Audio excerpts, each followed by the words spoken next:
दो ऐसे तरीके आपको बताने जा रहा हूँ जिनको करने के बाद आपकी कुलदेवी या तो आपके सपने में आकर आपसे बात करेगी या फिर किसी इंसान के थ्रू आके आपसे बात करेगी। आपको पता भी नहीं चलेगा कि वो आपकी कुलदेवी आपसे बात करने के लिए आई है। ये दो उपाय ऐसे उपाय हैं जिनसे कुलदेवी को आपके घर में आना ही आना पड़ेगा। इन उपायों से आप यह भी जान पाओगे कि अगर आपके घर में कुलदेवी के कारण कोई दिक्कत हो रही है तो उसका भी वो आपको बता के जाएगी कि क्यों ये दिक्कत हो रही है। कुलदेवी इन दो उपायों से काफ़ी ज़्यादा प्रसन्न होती है और आपको वो दे देती है जिसकी आपने कामना भी ना की हो। कुलदेवी और पितरों का हमारे घर में विशेष स्थान होता है। अगर ये दोनों में से कोई भी नाराज़ हो जाए तो घर में दिक्कत परेशानियां बढ़ने लगती है। तो आज की इस वीडियो में मैं आपको एक ऐसे उपाय के बारे में बताऊंगा जिनको करने के बाद आप जान पाओगे कि कुलदेवी रुष्ट है या नहीं, या फिर कुलदेवी जो है वो आपके सपने में आकर आपके प्रश्नों के उत्तर आपको दे के जाएगी। तो जानने के लिए आप हमारी इस वीडियो को लास्ट तक ज़रूर देखें और अगर वीडियो अच्छी लगे तो चैनल को सब्सक्राइब भी ज़रूर करिएगा। सबसे पहले जानिए कि आपकी कुलदेवी कौन है। आपकी कुलदेवी को जानने के लिए आप अपने बड़े बुजुर्गों से पूछ सकते हैं। वो आपको बता देंगे कि आपके बुजुर्ग जो थे वो कौन सी देवी को कुलदेवी माना करते थे। अगर आप भूल चुके हैं तो आप कुलदेवी को सबसे पहले मनाने जाइए, क्योंकि अगर कुलदेवी के पास आप साल 6 महीने में जाना बिल्कुल ही बंद कर दोगे तो आपकी कुलदेवी हो सकता है आपसे रुष्ट हो जाए। कुलदेवी के रुष्ट होने पर घर में तरह तरह की समस्याएं आपको देखने को मिल सकती हैं। इन समस्याओं में जैसे आपकी घोड़ा गाड़ी में हर रोज़ दिक्कत हो जाना, घर में कलेश का बने रहना, घर में लड़ाई झगड़े होना, या फिर संतान प्राप्ति में भी आपको कई सारी दिक्कत का सामना करना पड़ सकता है। कुलदेवी और पितरों का हमारे जीवन में विशेष स्थान होता है और हमारे घर में भी इनकी जगह विशेष तौर पर होती है। मैं आपको बता दूं कि कुलदेवी का स्थान हमारे घर में हमारे घर की मेन चौखट पर होता है।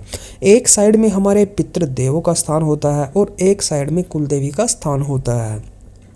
हमारे घर में जो भी नेगेटिव या फिर पॉजिटिव एनर्जी आती है वो हमारे कुलदेवी और पितरों की आज्ञा लेकर ही अंदर आ सकती है। अगर कोई नेगेटिव एनर्जी आई और हमारी कुलदेवी और पितर हमसे खुश हैं, हमारे ऊपर मेहरबान हैं, तो वो उस शक्ति को हमारे घर में अंदर नहीं घुसने देंगे, उसको बाहर से बाहर ही पेल देंगे। अगर हमारी कुलदेवी नाराज़ है और पितर भी नाराज़ हैं तो अगर कोई नेगेटिव एनर्जी हमारे घर में आती है तो हमारी कुलदेवी और पितर उसको नहीं रोकेंगे, क्योंकि वो यही जानेंगे जब ये हमारी ही सेवा नहीं कर रहे हैं तो हम भी इनको क्यों बचाए। तो इसी चक्कर में वो उस नेगेटिव एनर्जी को अंदर जाने देंगे और वो नेगेटिव एनर्जी फिर आपका हाल बेहाल करके जाएगी। इसलिए कुलदेवी और पितरों इन दोनों का हमारी लाइफ में काफ़ी ज़्यादा अच्छा स्थान होता है। इन दोनों को हमें मनाकर चलना पड़ता है। अब बात करें कि ऐसे कौन से दो उपाय करें जिनसे हम अपनी कुलदेवी को जान सकते हैं कि वो कहीं रुष्ट तो नहीं है, या फिर हम उनको मना सकते हैं, उनको खुश कर सकते हैं। तो इन दो उपायों के बारे में आज मैं आपको बताने जा रहा हूँ। पहला उपाय आपको क्या करना है, जैसा मैंने आपको पहले ही बताया कि हमारी कुलदेवी का स्थान हमारे दरवाजे पर होता है। तो जो हमारा मेन दरवाज़ा है, सबसे पहले तो आप उस पर जाएं और गंगा जल से उसको अच्छी तरह से धोएं, साफ़ करें, उसको अच्छा करें। उसको जितना अच्छा साफ़ करोगे कुलदेवी का बैठने का स्थान उतना ही ज़्यादा वहाँ पर अच्छा हो जाएगा। उसको अच्छे से साफ़ करें। हो सके तो अपने घर की मेन दरवाजे की जो चौखट होती है उसके ऊपर आप अपनी कुलदेवी का चित्र भी लगा सकते हैं। अपनी कुलदेवी का चित्र लगाने से वहाँ पर पॉजिटिव एनर्जी बहुत ज़्यादा बढ़ेगी। इसके साथ साथ आप दूसरा उपाय क्या कर सकते हैं, आप घर की मेन चौखट पर, जो आपकी मेन चौखट है जो आपने गंगा जल से धो के साफ की थी, उसी चौखट पर आपने एक सरसों के तेल का दिया लेना होगा और उस सरसों के तेल के दिए में आपने 2 लौंगे डालनी है और हर रोज़ शाम को जब सूरज ढल जाए उसके बाद आपने घर की मेन चौखट पर उस दिए को जलाना होगा। आप इसको लगातार करते रहें। देखो मैं आपको बता दूं कि वैसे तो कुलदेवी के दिन भी होते हैं, जैसे शीतला माता का दिन बुधवार का होता है, काली माता का दिन शनिवार का होता है, तो ऐसे ही जो भी आपकी कुलदेवी है उनके दिन तो होते हैं, लेकिन दिन वार आपने अपनी कुलदेवी की पूजा नहीं करनी है। उसका वास हमारे घर में हर दिन होता है। तो तो हर दिन आप अपनी कुल देवी की पूजा करें, हर दिन आप उनको भोग लगाएं और हर दिन आप उनको खुश रखने की कोशिश करें।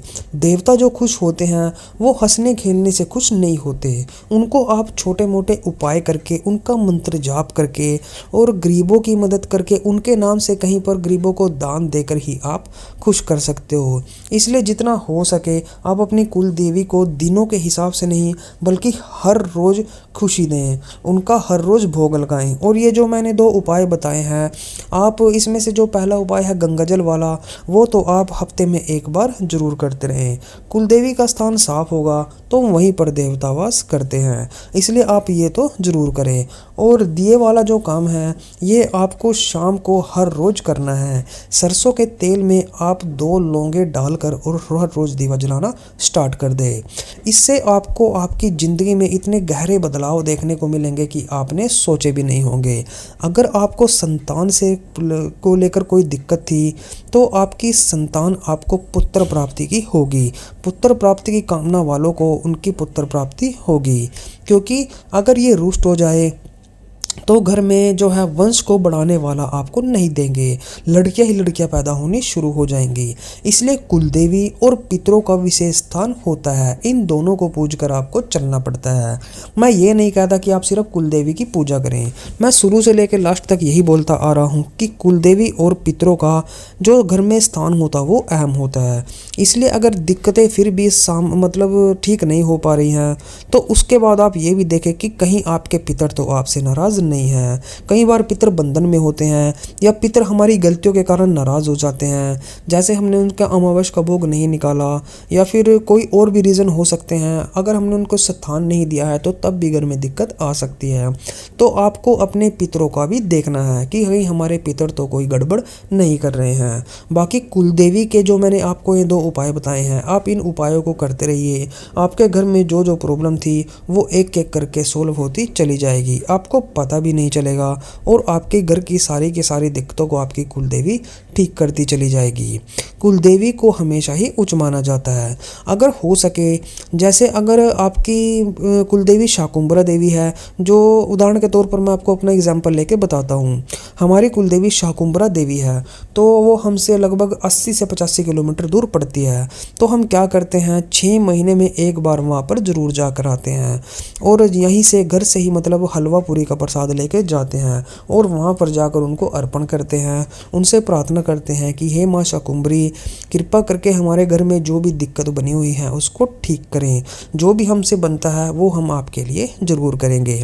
तो मैं आपको ये बताना चाहूँगा कि आप कम से कम 6 महीने में नहीं तो 1 साल में 1 बार तो अपनी कुल देवी को पास जरूर जाकर आए और प्रसाद आप अपने घर से ही बनाकर ले जाइए। उस प्रसाद का एक अलग ही महत्व होता है।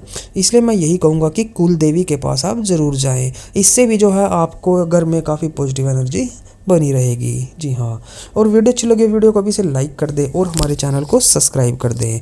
इस चैनल पर भक्ति से रिलेटेड कई सारी वीडियोस मैं डालता रहता हूँ। अभी से हमारी वीडियो को लाइक करें और चैनल को सब्सक्राइब करें।